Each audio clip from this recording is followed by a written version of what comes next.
Yes, first of all, thank my Lord and Savior Jesus Christ for this blessing of coaching these guys. And, you know, yesterday was probably a bigger blessing than today in how they responded in film and, you know, walk through and just like meeting with guys individually and them having a team meeting. And I mean, just some really good things, man, that, you know, just let us know we have the right guys. We got the right guys. And so really happy about the 30 assists on 38 made shots. Really happy on, you know, 25% field goal defense. You know, their game against A&M, who presses the whole game, they scored 84 points. And I just felt like we could pressure them and still not give up buckets, and learning some things about our guards, maybe that I didn't have a high enough expectation of them on the defensive end, and therefore I didn't demand enough of them. And so, you know, excited. This was good, but I'm really excited about the next 4 days and what we're going to do to get better and to go play Creighton and get a road win.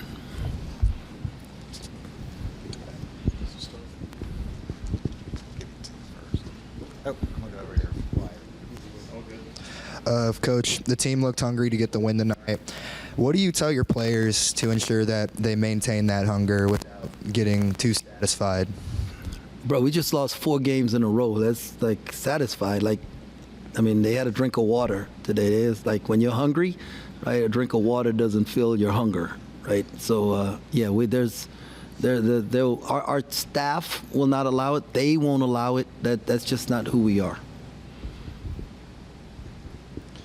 How much was a benefit just for them to see the ball go in the basket after these last few games, just having a night where they're able to make 57% of his shots? Yeah, it's, you know, I mean, it's always more fun when the ball goes in the basket. But the ball went in the basket because we played the right way. Guys were getting each other's shots rather than trying to get their own.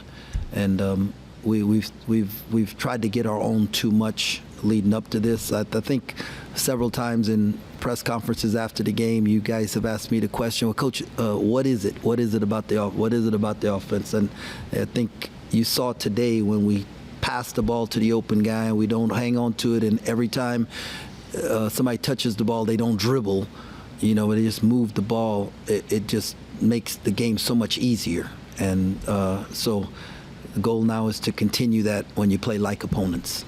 David said that he came to you and said that he felt comfortable off the bench, and he comes off the bench today. Just what's it say about him, and how much did you like him in that spot, just seeing that again? Yeah, no, man, like, that just speaks the world of his character and, you know, how much he loves his team and he wants to win. And, you know, so was super proud of him. And, I, you know, I can see how it makes the difference in our team having 2 forwards out there and rim runners. And so, yeah, so proud of him for that. Is there anything about the way he plays, the way he sees the game, that just makes him naturally more suited to be a spark guy? Well, you know, the fact that he can score the basketball allows you to bring someone off the bench that gives you a scoring punch. You know, like when he was coming off the bench earlier, we were scoring 26 points a game off the bench, and we were averaging 95. And then when I moved him to the starting lineup, we were only getting 9 points off the bench, and we were scoring 67 points a game.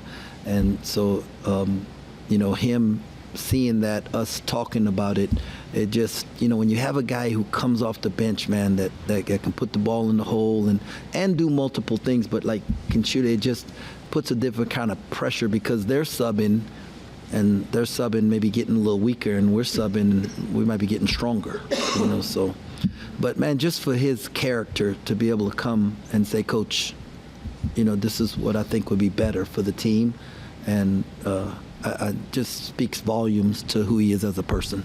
Also want to ask about Andres. We saw him get in the game late today. What's just his transition been like, going from Europe to here and adjusting to the college game? What do you think it's been like for him? Yeah, you know, he's He's a real teenager that came over. He's not a guy who's 21. You know, Elias is a little older. Doreen's a little older. You know, they've been away from home before. It's his first time being away from home, and so there's a lot of adjustment. There's language adjustment. There's, you know, in class, you know, just so much swirling around in his brain.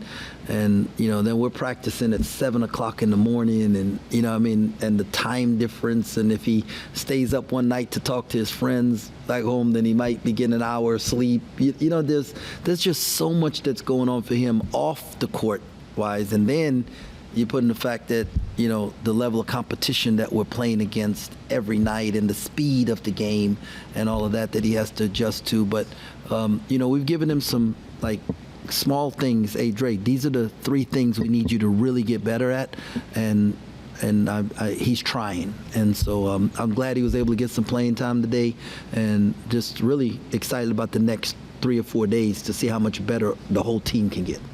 Yeah, I mean, it does seem like he's got some offensive skills already. What are the other things you're stressing with him? Defense. He has 2 ends of the court, you know, like, yeah. And talked about putting the ball through the net with PJ specifically. Can a game like this just propel him moving forward to gain some real confidence? Yeah, Josue, he made, like, the game was easy for him today because he moved the ball, and because he gave the ball up early, it came back around and he was able to get assisted shots, right? Like, he didn't have to fight for every shot that he took. And when the game is like that for him, and then, you know, you see it go in, it just builds your confidence. Whereas if you're, you know, fighting through, you know, 2 defenders and a contest for your shots, you know, 50% of the time, it's just hard. And so, you know, we watched film, we talked, and, you know, he's well, like I said, well, let's see how things go with Creighton, because, you know, what we have to do is do it against a good opponent. And no offense to, you know, Mississippi State, Mississippi Valley, but you know, like, we got to continue to grow in this, and so I'm excited about the next 4 days.